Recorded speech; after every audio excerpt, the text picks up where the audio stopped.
மலேசியாவின் மக்கள் தொகை வரும் 2059ஆம் ஆண்டில் 4,23,80,000 உச்சக்கட்டத்தை எட்டும் என்று தெரிவிக்கப்பட்டுள்ளது.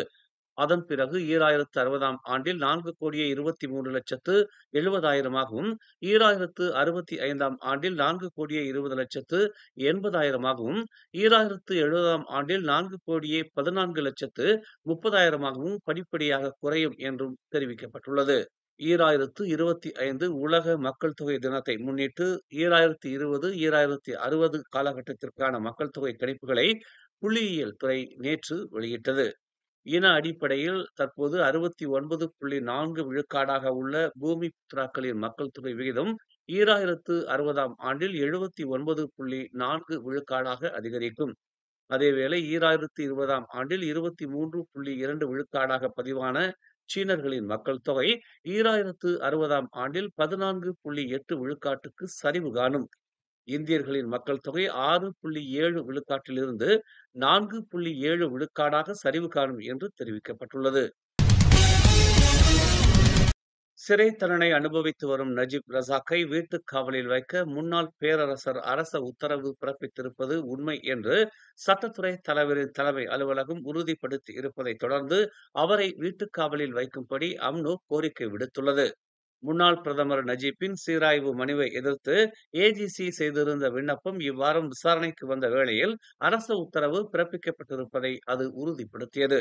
கூட்டரசு அரசமைப்பு சட்டத்தின் 42 1வது பிரிவின் கீழ் தமக்கு அளிக்கப்பட்டுள்ள சிறப்பு அதிகாரத்தை பயன்படுத்தி வீட்டுக்காவல் உத்தரவை அமலாக்கம் செய்யும்படி பேரரசரை கேட்டுக் கொள்வதாக அம்னோவின் தலைமைச் செயலாளர் ததுஸ்ரீ அஸ்ராப் வஜ்டி டுசூக்கி ஒரு அறிக்கையில் தெரிவித்துள்ளார். கூட்டரசு நீதித்துறை ஆளுமையின் கீழ் வரும் குற்றங்களுக்கு அளிக்கப்படும் தண்டனைகளையும் இராணுவ நீதிமன்ற வழக்குகளில் விதிக்கப்படும் தண்டனைகளையும் குறைப்பதற்கும் ரத்து செய்வதற்குமான அதிகாரம் அச்சட்ட விதியின்படி பேரரசருக்கு வழங்கப்பட்டுள்ளது. ஓராண்டுக்கு முன்பே அரச உத்தரவு பிறப்பிக்கப்பட்டிருப்பதால் நஜீப் தமது எஞ்சிய கால சிறை தண்டனையை வீட்டுக்காவலில் அனுபவிப்பதற்கு அரசாங்கம் உடனடியாக நடவடிக்கை மேற்கொள்ள வேண்டும் என்று அஸ்ராப் வலியுறுத்தியுள்ளார். காலஞ்சென்ற முன்னாள் நிதி அமைச்சர் துன் டாயம் ஜைனுடீன், அவரின் துணைவியார் தோப்புவான் நைமா காலிட் மற்றும் அவர்களின் குடும்பத்தினர், நெருங்கிய சகாக்கள் ஆகியோருடன் தொடர்புடைய 300 கோடி வெள்ளிக்கும் மேற்பட்ட சொத்துக்களை மலேசிய லஞ்ச ஊழல் தடுப்பு ஆணையமான MACC கைப்பற்றியுள்ளது. விலை மதிப்பு வாய்ந்த அந்த சொத்துகள் 11 நாடுகளில் அடையாளம் காணப்பட்டுள்ளன.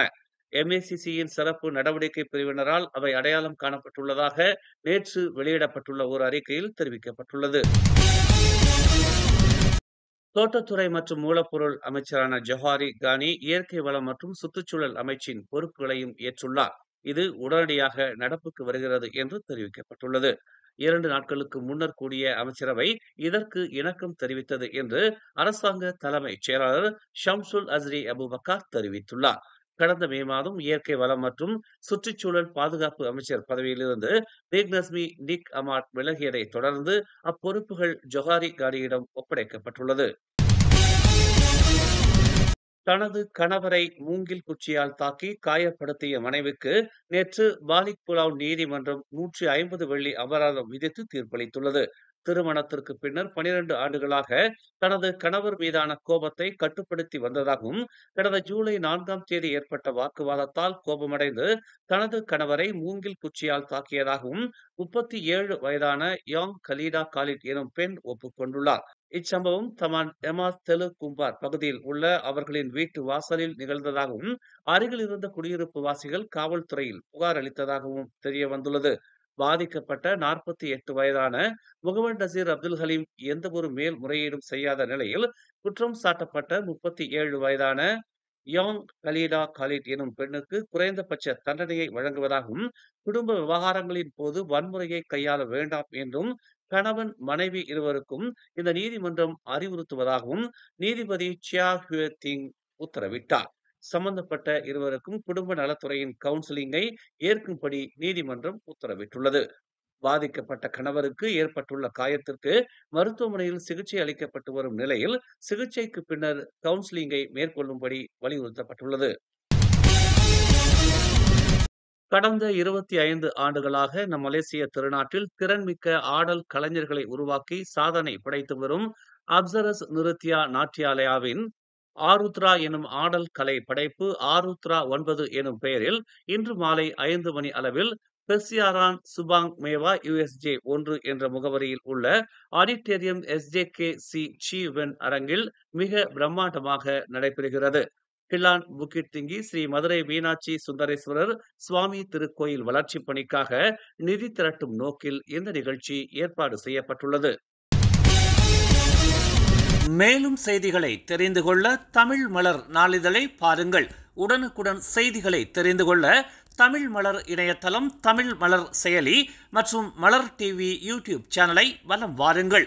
எங்களோடு இணைந்திருக்க மலர் டிவியை பதிவு செய்து கொள்ளுங்கள்.